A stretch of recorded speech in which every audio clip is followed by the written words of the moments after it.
Assalamualaikum warahmatullahi wabarakatuh.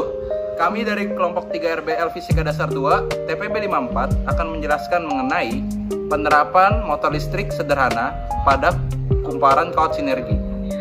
Perkenalkan, nama saya Ramon Riping dengan NIM 122140078 dari Prodi Teknik Informatika. Perkenalkan, nama saya Diska Amanda dengan NIM 122220045 dari Prodi Perencanaan Wilayah dan Kota. Perkenalkan, nama saya Muhammad Fauzan Asabirin dengan NIM 122140074 dari Prodi Teknik Informatika. Perkenalkan, nama saya Niko Manglen Narayani dengan NIM 122222049 dari Prodi Perencanaan Wilayah dan Kota. Perkenalkan, nama saya Gisela Batia dengan NIM 122220064 dari Prodi Perencanaan Wilayah dan Kota. Perkenalkan, nama saya Desti Ranta Purba dengan NIM 122140076 dari Prodi Teknik Informatika. Adapun tujuan research based learning mengenai penerapan motor listrik sederhana pada kumparan kawat sinergi.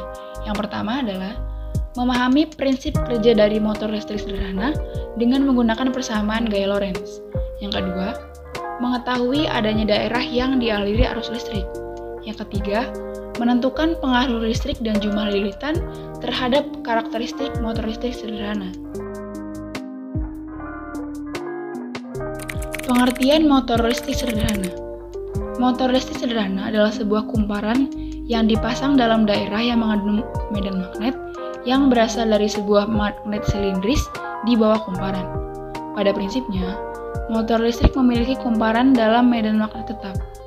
Jika kumparan tersebut kita aliri arus listrik, maka kumparan tersebut akan bekerja suatu gaya magnetik atau disebut dengan gaya Lorentz. Pengertian dari gaya Lorentz itu sendiri adalah gaya yang timbul akibat adanya arus listrik dalam suatu medan magnet. Jadi, jika kita memiliki sesuatu benda konduktor yang berada di dalam medan magnet, kemudian kita aliri benda tersebut dengan arus listrik, maka akan timbul suatu gaya yang mampu menggerakkan benda tersebut. Siapa sih penemu gaya Lorentz? Orang yang sedang berada di layar kalian merupakan penemu gaya Lorentz. Dirinya merupakan sosok yang terkenal pada tahun 1853 sampai dengan 1928. Adalah seorang fisikawan Belanda yang telah memenangkan penghargaan Nobel di dalam ilmu fisika bersama dengan seorang Peter Zeeman di tahun 1902. Hendrik Anton Lorentz lah yang menemukan gaya Lorentz sesuai dengan namanya. Gaya Lorentz juga memiliki rumus, yaitu dengan F sama dengan I dikali L dikali B, atau bisa disebut dengan gaya sama dengan arus listrik dikali panjang kawat listrik yang dialiri listrik dikali dengan medan magnet, yaitu dengan gaya yang memiliki satuan Newton dan arus listrik yang memiliki satuan ampere, dan juga panjang kawat listrik yang dialiri listrik memiliki satuan meter, serta medan magnet yang satuannya Tesla. Adapun gaya Lorentz memiliki rumus lainnya, yaitu F sama dengan Q buka kurung V dikali B tutup kurung, atau gaya sama dengan muatan listrik buka kurung arah kecepatan muatan dikali dengan medan magnet tutup kurung, atau dengan arti gaya dengan satuan Newton dan juga muatan listrik dengan satuan Coulomb, dan arah kecepatan muatan memiliki satuan meter per detik dan medan magnet memiliki satuan Tesla. Cara menentukan arah gaya Lorentz. Arah gaya Lorentz dapat ditentukan dengan menggunakan kaidah tangan kanan seperti berikut. Yang pertama, ibu jari menunjukkan gaya Lorentz. Yang kedua, jari telunjuk menunjukkan arah medan magnet. Dan yang ketiga, jari tengah menunjukkan arah medan listrik. Arah gaya Lorentz selalu tegak lurus dengan arah arus listrik dan induksi magnetik. Arah gerak muatan positif searah dengan arah arus. Arah gerak muatan negatif berlawanan dengan arah arus. Cara kerja alat dari motor listrik sederhana. Magnet yang berwarna kuning itu sebagai stator, sementara magnet lilitan kawat koil yang berwarna biru sebagai rotor. Dua magnet tersebut saling tolak-menolak sehingga rotor berputar. Rotor koil biru mendapatkan arus dari terminal baterai, yaitu peniti atau penjepit kertas yang berwarna hitam, sekaligus berfungsi sebagai jarum yang menahan rotor. Prinsip kerja alat dari motor listrik sederhana. Tenaga listrik akan diubah menjadi tenaga mekanik. Perubahan ini dilakukan dengan mengubah tenaga listrik menjadi magnet yang disebut dengan elektromagnet. Kutub dari magnet yang senama akan tolak-menolak dan kutub magnet yang tidak senama akan tarik-menarik. Maka akan diperoleh gerakan hingga kita menempatkan sebuah magnet pada sebuah poros yang dapat berputar dan magnet yang lain pada suatu kedudukan yang tetap. Alat dan bahan yang digunakan pada percobaan kali ini yaitu baterai berukuran besar, peniti berukuran besar, magnet, selotip, gunting, tembaga dengan 4 lilitan, tembaga dengan 6 lilitan, spidol. Jika tidak ada, bisa pakai benda lain seperti kayu atau benda lainnya yang digunakan sebagai alat bantu untuk meletakkan kawat dan amplas. Prosedur percobaan: siapkan semua alat dan bahan yang digunakan. Pertama, buat lilitan menggunakan tembaga pada spidol yang berguna untuk membuat sebuah kumparan. Setelah itu, amplas dari kedua ujung kumparan lilitan yang sudah dibuat. Tempelkan peniti pada kedua ujung baterai, yaitu pada kutub positif dan negatif. Kemudian, rekatkan dengan selotip.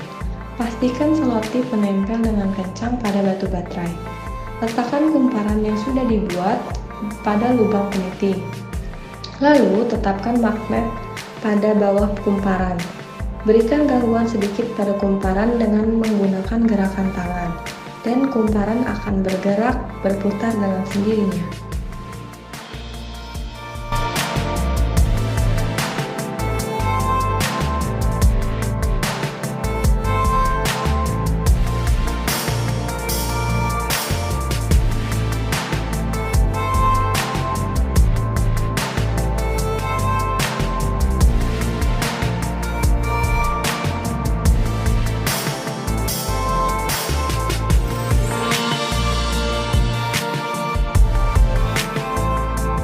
Dari percobaan variasi jumlah lilitan, dapat disimpulkan bahwa semakin banyak jumlah lilitan, maka kecepatan dari perputaran kumparan kawat yang dihasilkan akan semakin cepat.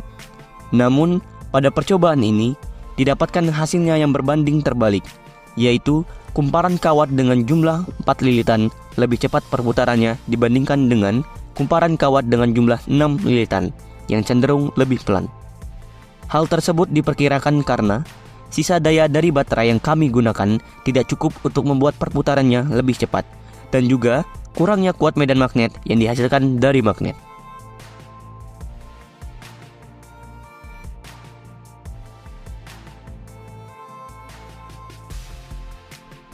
Dari percobaan variasi jumlah baterai, dapat disimpulkan bahwa dengan menggunakan satu baterai, kecepatan putaran yang dihasilkan pada kumparan lebih cepat perputarannya dibandingkan menggunakan dua baterai yang putarannya cenderung lebih pelan. Hal ini disebabkan karena semakin banyak energi yang dihasilkan menyebabkan kumparan tersebut panas dan bergerak agak lambat. Berikut adalah kelebihan pada percobaan yang telah dilakukan. 1. Alat dan bahan mudah untuk didapatkan. 2. Murah dan terjangkau. Alat yang digunakan dalam percobaan motor listrik sederhana pada kumparan kawat sinergi sangat mudah didapatkan dan murah. Bahkan bahan-bahan yang digunakan dalam alat ini mungkin sudah ada di sekitar kita atau dapat dibeli dengan harga yang terjangkau. 3. Sederhana dan dapat dipahami. Alat ini sangat sederhana dan mudah dipahami. Dengan menggunakan beberapa bahan seperti batang spidol, kawat tembaga, baterai, dan magnet, kita dapat membuat motor listrik sederhana yang dapat digunakan untuk menjelaskan prinsip dasar motor listrik. Kekurangan dari percobaan ini, adapun yang pertama, kumparan kawat tembaga dapat terlepas dari penyangga secara tiba-tiba jika kumparan tidak diletakkan dengan baik. Yang kedua, kawat tembaga yang mudah rusak atau menjadi tidak lurus saat dibentuk terkadang sulit berputar sehingga harus dilakukan bongkar pasang terus-menerus. Dan yang ketiga, kumparan kawat tembaga yang sulit dikendalikan saat torsi rendah. Saran mengenai penerapan motor listrik sederhana pada kumparan kawat sinergi adalah dari hasil pembuatan motor listrik sederhana yang menerapkan prinsip kerja motor listrik, masih terdapat banyak kekurangan dalam proses pembuatan alatnya. Dalam merancang motor listrik sederhana, akan lebih baik ke depannya baterai atau power supply yang digunakan tegangannya lebih besar. Dengan demikian, arus listrik yang mengalir pada kawat kumparan akan lebih besar lagi. Selain itu, untuk magnet yang digunakan, akan lebih baik magnetnya memiliki daya tarik yang kuat. Dengan daya tarik yang kuat tersebut, putaran pada kumparan kawat yang dihasilkan akan lebih cepat.